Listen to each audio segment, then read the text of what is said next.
Welcome to Man Does Tech, where I solve the problems you didn't even know you had.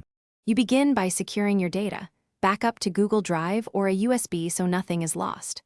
Once done, make sure the Chromebook is charged above 50% and connected to Wi-Fi because the reset may need a network.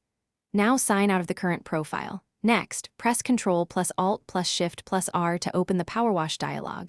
This is the first actionable step.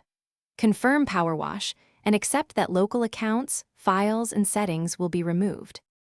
After confirming Power Wash, the Chromebook restarts and begins removing local data and settings. This can take several minutes. Be patient.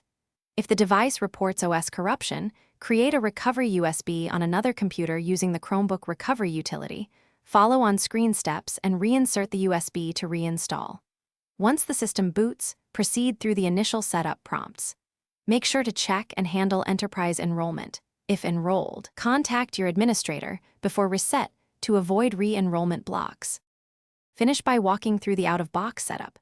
Select language, connect to Wi-Fi, and sign in with your Google account. This restores sync settings and apps.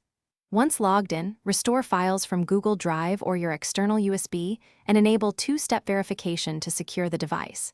If something goes wrong, like the Power Wash failing, do not panic. Try recovery mode with a USB recovery image or run Power Wash again from settings.